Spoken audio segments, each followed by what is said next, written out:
नमस्ते दोस्तों, आशा है आप सब स्वस्थ और बहुत अच्छे होंगे। आज हम जानेंगे उत्तर लिखते समय शब्दों की समय सीमा कैसे रखें। मैं स्टार्ट करती हूँ। अपना उत्तर लिखते समय शब्दों की सीमा का पूरी तरह पालन करें। शब्दों की सीमा में 10% की कमी या अधिक होना तो चलेगा, लेकिन इससे अधिक अंतर नहीं होना चाहिए। 100 शब्दों का उत्तर 90 से लेकर 110 शब्दों के बीच दिया जा सकता है, लेकिन उसकी सीमा 75 से 125 के बीच में नहीं होनी चाहिए। इसलिए आवश्यक है कि आप अपना उत्तर लिखने से पहले यह सुनिश्चित कर लें कि आप क्या लिखने जा रहे हैं। चूँकि परीक्षा में इतना अधिक समय नहीं होता है कि आप बहुत अधिक सोच सकें, इसलिए बेहतर होता है कि परीक्षा के पहले ही इस तरह के अभ्यास करते रहें। ऐसा करने से आपकी इस तरह की क्षमता विकसित हो जाएगी। परीक्षार्थियों के मन में यह भी जानने की उत्सुकता रहती है कि उन्हें एक प्रश्न का उत्तर कितने पृष्ठों में लिखना चाहिए। इसके लिए 2 बातें हैं। पहला तो यह कि जिनमें शब्दों की सीमा दी गई होती है, उनमें इस तरह की कोई समस्या ही नहीं उठती। दूसरी यह है कि जिनमें शब्दों की सीमा नहीं दी गई होती, उनमें पृष्ठों का निर्धारण अंकों के अनुपात में किया जाना चाहिए। सामान्यतः यह देखा गया है कि 100 अंकों के प्रश्न पत्र में एक प्रश्न 20 अंक का होता है। इसके लिए 4-5 पृष्ठ का उत्तर पर्याप्त होगा। यदि कोई प्रश्न 10 अंकों का है तो उसके लिए 2-3 पृष्ठ लिखे जाने चाहिए, बशर्ते कि लिखी गई सामग्री ठोस और तथ्यपरक हो, उसमें लफाजी ना हो, उत्तर टू द पॉइंट लिखा गया हो। यदि आप भावनाओं के आवेश में बहकर अपना उत्तर लिखते चले जाएंगे तो पृष्ठों की संख्या कितनी भी हो सकती है। कुछ विद्यार्थी पृष्ठों की संख्या को बहुत अधिक महत्व देते हैं। उनकी धारणा है कि जितने अधिक पृष्ठ रंगे जाएंगे उतने अधिक नंबर मिलेंगे। ऐसा सोचना गलत है। सवाल पृष्ठों का नहीं होता, बल्कि लिखी गई सामग्री का होता है। यदि लिखी गई सामग्री ठोस एवं तथ्यपूर्ण है, तब 20 अंकों के लिए न्यूनतम 4 और अधिकतम 6 पृष्ठ पर्याप्त कहे जा सकते हैं।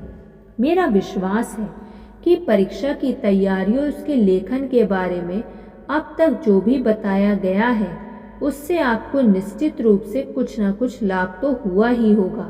समाज विज्ञान के क्षेत्र में किसी भी निश्चित सूत्र का दावा तो नहीं किया जा सकता।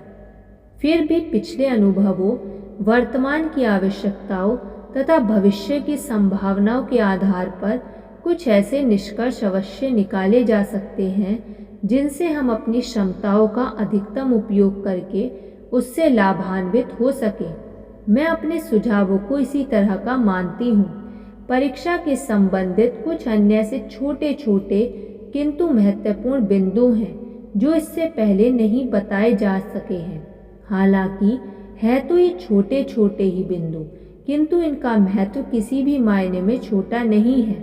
जिस प्रकार क्रिकेट के मैच में एक एक रन से शतकों का योग बनता है, ठीक इसी प्रकार परीक्षाओं में भी, विशेषकर प्रतियोगी परीक्षाओं में, छोटी छोटी सावधानियों से ही एक अच्छी सफलता मिलती है। यहाँ ऐसी ही कुछ सावधानियों की चर्चा की जा रही है जिन्हें परीक्षा भवन में उपयोग में लाकर आप अपने प्राप्तांकों का योग बढ़ा सकते हैं। जीवन में सफलता का सबसे बड़ा और प्रमुख आधार होता है आत्मविश्वास। जैसे ही आपको प्रश्न पत्र मिलता है, वैसे ही या तो आप अति उत्साहित हो उठते हैं या फिर हताश। ये दोनों ही स्थितियाँ परीक्षार्थी के लिए आदर्श स्थिति नहीं है।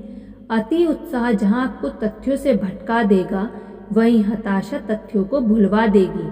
इसलिए सबसे महत्वपूर्ण है आत्मविश्वास।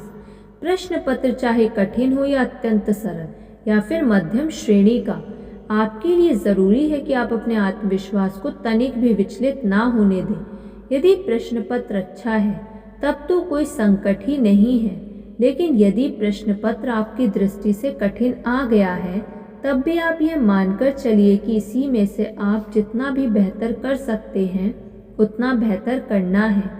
महत्व केवल उसी बात का है कि आप कितने अंक प्राप्त करते हैं, कैसे प्राप्त करते हैं, क्यों प्राप्त नहीं कर पाते। इससे किसी को कोई लेना देना नहीं होता। जिस प्रकार बहुत कम रन पर आउट हो जाने वाला खिलाड़ी उतने रनों की भरपाई क्षेत्र रक्षण के दौरान विरोधी टीम के रनों को बनने से रोककर कर लेता है, ठीक वही सुविधा यहाँ आपके पास भी होती है। यदि एक पेपर खराब भी हो जाता है तो अन्य पेपर तो आपके सामने हैं, आप उनसे भरपाई कर सकते हैं। धन्यवाद। आपको ये वीडियो कैसी लगी कमेंट करके ज़रूर बताइएगा। यदि आपने अभी तक इस चैनल को सब्सक्राइब नहीं किया तो सब्सक्राइब कर लीजिए और इस वीडियो को लाइक कर दीजिए। धन्यवाद।